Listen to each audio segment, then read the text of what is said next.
دوستان عزیز، علاقمندان گرانقدر برنامه 1400 سال، السلام علیکم و رحمت الله و برکاته. دوستان عزیز، بازم خوشحال هستیم که در خدمت شما قرار دادیم و برنامه دیگه از برنامه‌های 1400 سال خدمت شما تقدیم میکنیم. دوستان عزیز، یکی از مسائلی که زیاد سر از او جر بحث میشه و امروز خصوصا که در افغانستان سیکولرها قدرت زیادی دارند و کسایی که مثلا از جهان غرب آمدن و اونا زیادتر سر از این مسئله جر بحث میکنن که آیا سیاست به اسلام ارتباط داره و یا نه. به این خاطر دوستان عزیز سر مسئله اسلام و سیاست میخوایم که امروز بحث بکنیم و قبل از اینکه من سر از این مسئله بحث بکنم، شما برادرها اگر سوالایی در این بخش داشته باشین اول نوبت بر شما میتم. بفرمایید. بسم الله الرحمن الرحیم. علیرضا هستم. اول سلام خیر به شما جناب و بیننده های عزیز تلویزیون یک. سوالم است که بسیار از دانشمندان سیاست میگویند که یک دین یک چیز پاک و سیاست یکی فریب یا دسته است، پس نباید سیاست را به اسلام مختلق ساخت. این آیا نظر مقلوب‌تر نیست؟ این نظر که اسلام و سیاست باید جدا بسازن یکی از دلایل مردمای سیکولر امی گپ است. مردمای سیکولر میگن که دین یک چیز پاک است و سیاست یک چیز مردار و یک چیز کثیف است. این دلیلشان است. ما و شما مسلمان ها در مقابل از یا چی دلیل داریم؟ ما مسلمان ها بر از اینا میگیم که درست است، این تعریف برای سیاست غربی درست است، اما سیاستی که در اسلام هست که در رأس سیاست اسلام کی بوده؟ پیغمبرا بودن. رسول اکرم صلی الله علیه و سلم چی میگه؟ رسول اکرم صلی الله علیه و سلم میگه که کانت بنو اسرائیل تسوسهم الانبیا.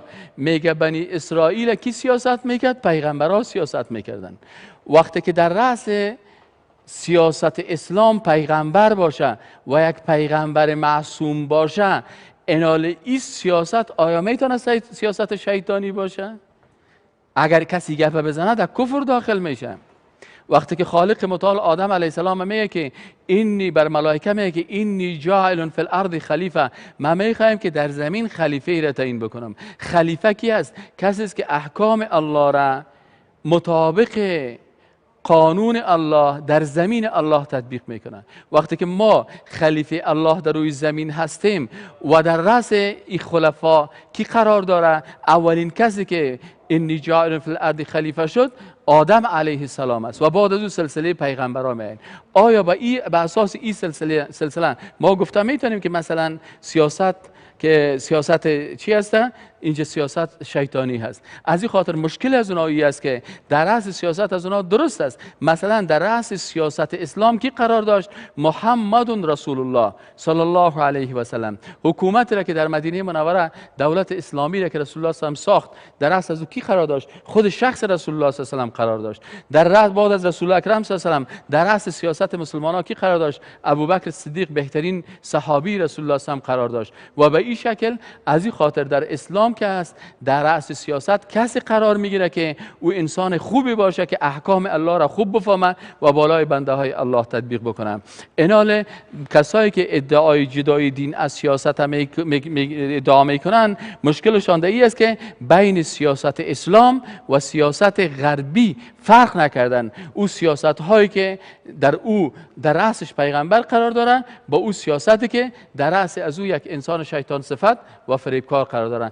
از این خاطر بر از اونا اصطلاحشان در منطقیشان درست است. اما ما مسلمان ها که هستیم میفهمیم که در رأس سیاست اسلام در اصل پیغمبرها قرار داشتن و پیغمبرها شخصیت معصوم بودن. از این خاطر باید بر از اونا بفهمانیم که سیاست ما با سیاست شما کاملا فرق میکنه. سوال بعدی برادر ما. بسم الله الرحمن الرحیم. با عرض سلام ادب. یک سوال داشتم، ببخشید.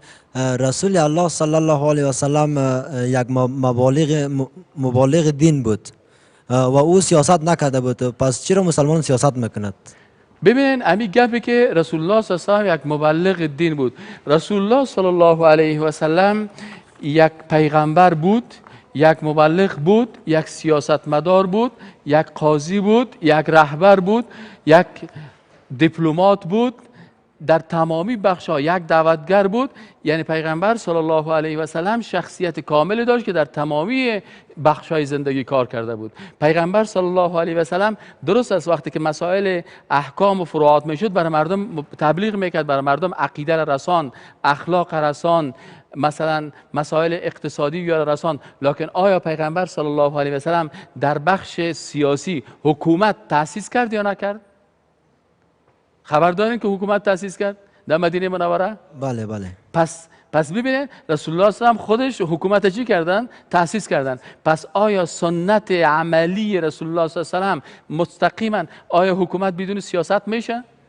نه خیر نه. ابدا حکومت بدون سیاست نمیشه. پس این حالا کسی که میگه پیغمبر صلی الله علیه و سلم یا در اسلام سیاست نیست، در حقیقت زندگی سیاسی پیغمبر صلی الله علیه و از اسلام چی میکنه؟ حذف میکنه. و او چی است که خود پیغمبر هم عملا حکومت ساخت، عملا لشکر داشت، عملا وزیر دفاع داشت، وزیر داخله داشت، عملا قوت‌ها داشت، جبهات داشت، نامه‌های دیپلماسی داشت، رهبران پیشش می آمدن، به دیگر کشورها نامه‌های خود میفرستاد، سفیر داشت، سفرا پیشش می آمدن. پس اینمی تمام از اینا. پس سیاست چی معنا میده؟ وقتی که خود رسول الله صلی الله علیه و زندگیش بخونی، تمام زندگی رسول الله صلی الله علیه و لکن معنای ازی نبود که اگه پیغمبر هم در رأس دولت قرار داشت، لکن وقتی که در خانه خود می آمد، ام المؤمنین چی میگه؟ او میگه که وقتی پیغمبر هم در خانه خود می آمد مثل یک فرد عادی در بین خانه خود چی میکرد. یعنی که دختر خود بیبی فاطمه مثل یک پدر بود، که خانم خود مثل یک شوهر بود، که یک مسلمان عمودینه که برش تشریح میکرد من حیث یک مبلغ بود. اما وقتی که در ساختار سیاسی میشد، در مسائل حکومتی، پس پیغمبر صلی الله علیه و یک حکومت دار بود و حکومت را ساخته بود. تشکر از شما. متوجه شدین؟ پس پیغمبر صلی الله علیه و سلم کسی بود که خود شخصا نظام سیاسی اسلامی را تأسیس کرد و تبلیغ کرد. دوستان عزیز، یک وقفه کوتاه داریم. بعد از وقفه باز هم خدمت شما حاضر خواهد شدیم. با ما باشین.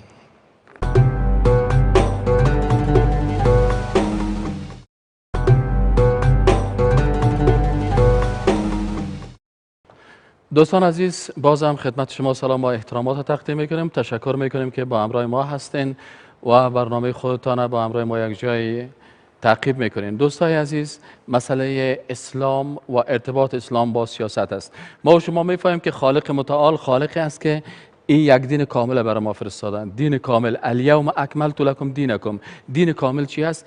دین کامل دینی است که در اونجا نظام اعتقادی، نظام سیاسی، نظام تعلیمی، نظام تربیوی، نظام اجتماعی، نظام عسکری، نظام دیپلماسی، نظام سیاسی، حتی نظام مالی و اقتصادی تمام از این داشته باشه. و اسلام تمام این نظام ها را با هم یک جای کرده و تمام از این نظام ها دین کامل اسلام تشکیل میده. به این خاطر الیوم اکملت لکم دینکم همین معنا را میده. و کسایی که میگه اسلام با سیاست ارتباط نداره و اسلام از سیاست دور میسازن، در حقیقت اینا در مقابل این آیت قرآن انکار میکنن و از این آیت قرآن انکار میکنن و به کمال یا کامل بودن دین باور ندارن. از این خاطر از جمله مسلمان ها حساب نمیشن. مسلمان واقعی کسی است که به نظام کامل الهی باور داشته باشه و خالق متعال بر ما نظام کامل را آورده که یک انسان مسلمان عقیده خوب داشته باشه، عبادت خوب داشته باشه، در سیاست دست داشته باشه، در اعتقاد دست داشته باشه، همچنان در تمام بخش‌های زندگی نقش اساسی داشته باشه. و اگر این نقش نداشته باشه، یک مسلمان کامل و خوب گفته نمیشه. بازم نوبت میرسه به دوستا. آیا عقیده توحید و کلمه توحید با سیاست ارتباط دارد؟ کلمه توحید با سیاست ارتباط داره؟ بسیار سوال خوب است. این بسیار سوال خوب است. این سوال خوب خواهر ما به خاطر از این سوال خوب کردن که اگر یک انسان مسلمان که میگه لا اله الا الله محمد رسول الله، آیا امی کلمه از این ارتباط با سیاست داره یا نداره؟ اگر نداشته باشه باید از سیاست دور باشه. اگر ارتباط داشته باشه مکلفت داره که باید با سیاست ارتباط داشته باشه. وقتی ما و شما میگیم که لا اله خواهر گلم، اله کی را میگن؟ در زبان عربی اله در لغت به معنای معبود است و در اصطلاح کسی که ذاتش عبادت میشه و شریعت و قانون از او تطبیق میشه، او را اله میگن. اله کسی است که ذاتش عبادت میشه و قانون شریعتش تطبیق میشه. پس وقتی که ما و شما میگیم که لا اله الا الله، نیست هیچ کسی که ذاتش عبادت شوه و قانون شریعتش تطبیق شوه الا الله، بغیر از الله سبحانه و تعالی، در اینجا تطبیق احکام، سیاست چی است؟ سیاست تطبیق قانون است. وقتی که یک سیاستمدار میه، وقتی که یک کسی در رأس قدرت میه، او چی میکنه؟ قوانین بالای مردم تطبیق میکنه. از این خاطر حکومت چی است؟ حکومت عبارت چی است؟ از قوای ثلاثه هست. قوی چی است؟ قوی اجرایه هست. قوی چی هست؟ قوی مقننه هست. قوی چی هست؟ قوی قضاییه هست. پس وقتی که قانون میسازه، آل امی حکومتی که قانون تطبیق میکنه. حکومت اسلامی حکومت است که قانون الله را تطبیق میکنه و این ارتباط میگیره به کلمه ما. ما میگیم که نیست هیچ کسی مستحق عبادت و نیست هیچ کسی مستحقی که قانون از این بالای ما تطبیق شود الا الله، بغیر از الله. پس نصف دین ما تطبیق قانون الله هست که او سیاست است. و او را به کدام طریقه تطبیق بکنیم؟ به کدام طریقه تطبیق بکنیم؟ به طریقه محمد رسول الله صلی الله علیه و سلم. پس ایناله در دین ما سیاست است. چرا سیاست است؟ چون سیاست تطبیق قانون است و مسلمان میگه که هیچ کسی مستحق از این نیست که قانونش تطبیق شود الا الله، بغیر از الله.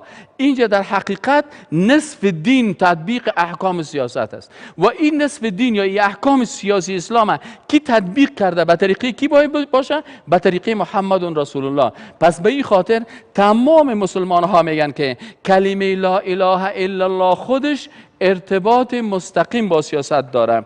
بسیاری وقتا در آیات قرآن میگه که فمن یکفر بالطاغوت و یؤمن بالله، اول باید به طاغوت کافر شوی. طاغوت کی است؟ طاغوت کسی است که قانون ضد قانون الله میسازه و میخواد که او را بالای مردم تطبیق بکنه. تو مسلمان وقتی مسلمان میشی که اول به طاغوت کافر شوی، اول باید قوانینی که ضد قانون الله هست، ضد شریعت الله هست، برای از او کافر شوی، او را دور بکنی، بگی لا اله، باز بعد از او میتونی فمن یکفر بالطاغوت و یؤمن بالله، باز اینجا ایمان به الله میاری. پس وقتی که یک کسی میگه که من مسلمان هستم اما من قانون الله را قبول ندارم، قانون الله را در مملکت قبول نمیکنم، نظام الله را در حکومت تطبیق نمیکنم، این در حقیقت مسلمان گفته نمیشه. به خاطر از اینکه وظیفه مسلمان اینمی هست که شریعت الله را، حکم الله را، قانون الله را بالای بنده های الله چی بکنه؟ تطبیق بکنه. این است خواهر عزیزم جواب سوال شما. دوستای عزیز یک وقفه کوتاه داریم، بعد از وقفه باز هم در خدمت شما قرار میگیریم و نوبت هم میدیم که دوستای ما سوالای خود مطرح بکنن. با ما باشین.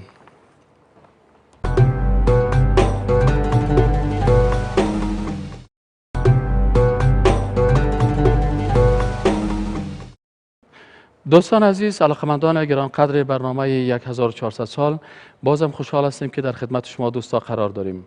دوستان عزیز، موضوع ارتباط اسلام با سیاست است. اگر کس میخواهد که بفهمه که آیا اسلام با سیاست ارتباط داره، حداقل ما میخواهیم که سخن یکی از دانشمندای غربی رو براتون بگویم که او انسانی بوده که حق میفهمیده. یکی از دانشمندای غربی به نام نیلیرو چی میگه؟ میگه محمد صلی الله علیه و سلم همزمان و همگان دین و حکومت را تأسیس کرد. یعنی یک دانشمند است وقتی که اسلام مطالعه میکنه میگه پیغمبر اسلام همزمان هم احکام اسلامی را تطبیق میکرد و هم سیاست. و استروسمن یک دانشمند دیگه غربی است، او میگه اسلام پدیده است دینی سیاسی. یعنی اسلام مثل غربی ها وار نیست، دین اسلام مثل نصرانیت و یهودیت وار نیست که دین یک طرف باشه و سیاست طرف دیگه باشه. و به این خاطر یک شخصی است به نام میشل اچ هارت. میشل اچ هارت یک دانشمند غربی است که یک کتاب نوشته کرده به نام 100 مرد تاثیرگذار در تاریخ.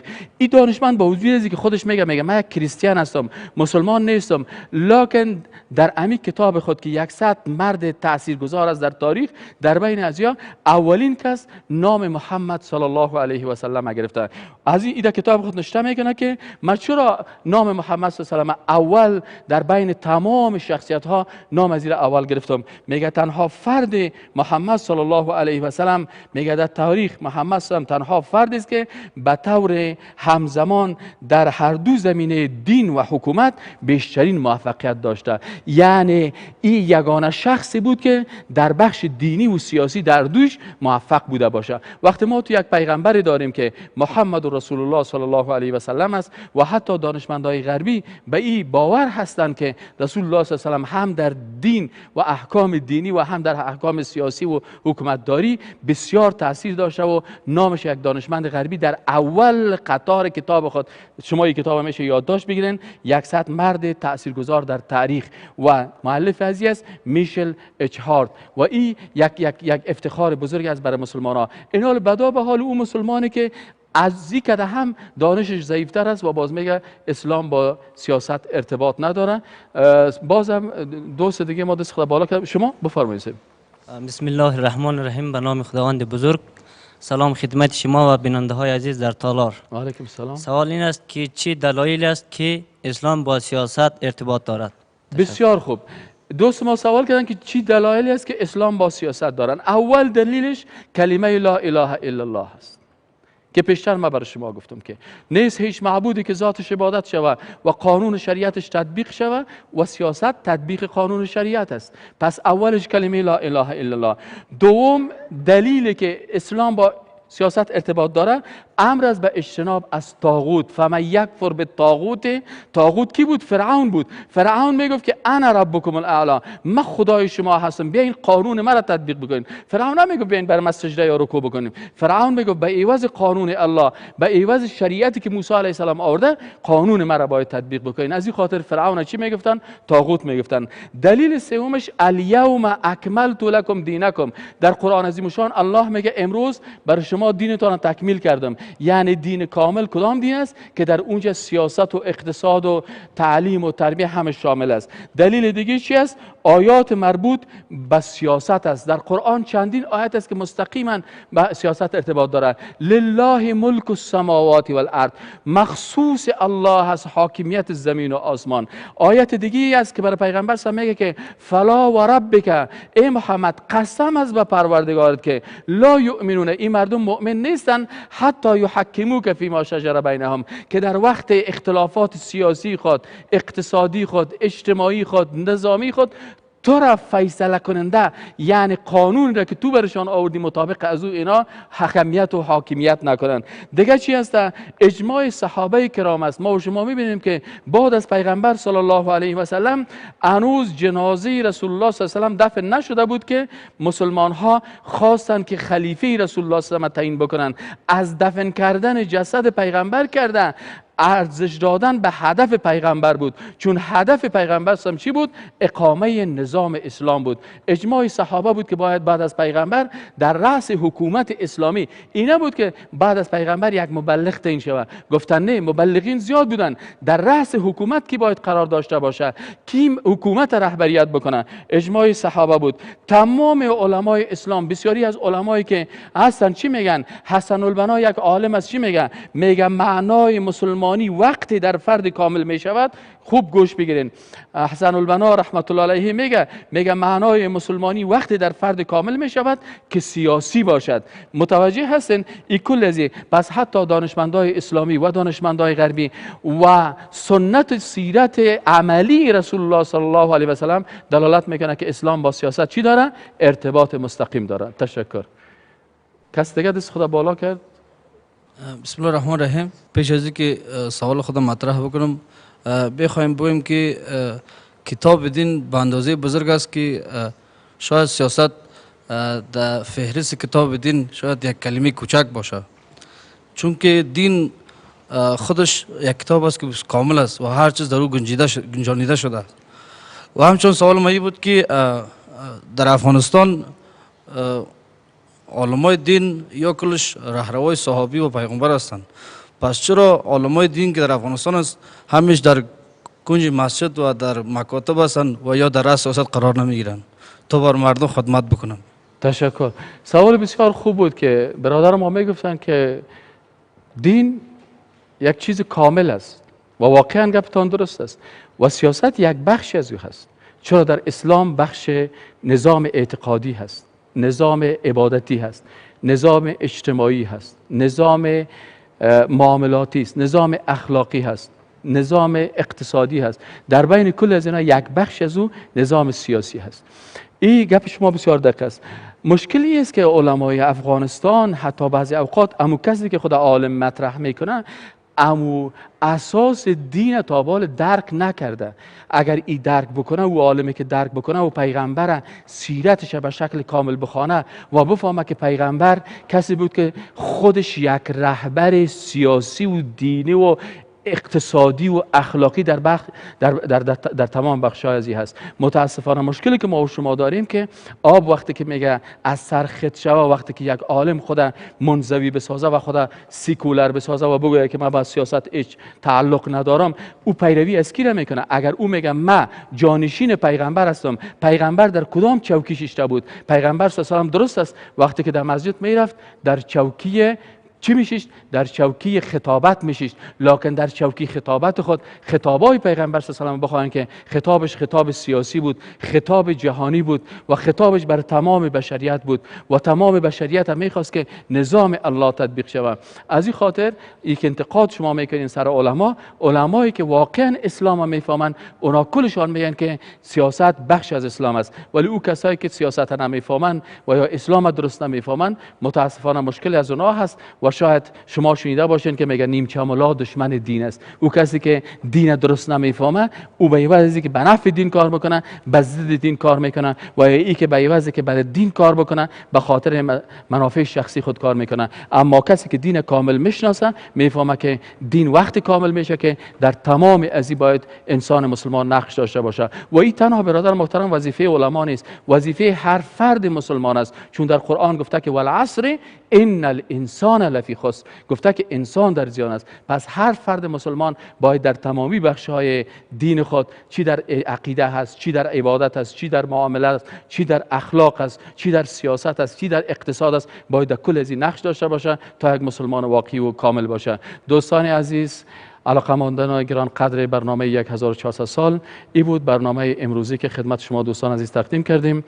تشکر از حوصله‌مندیتان و از اینکه شما برنامه‌تان را توصیف میکنین، از این هم تشکر میکنیم. دوستان عزیز، تا برنامه بعدی که بازم در خدمت شما دوستان عزیز قرار میگیریم، شما را به خالق متعال میسپاریم و السلام علیکم و رحمت الله و برکاته.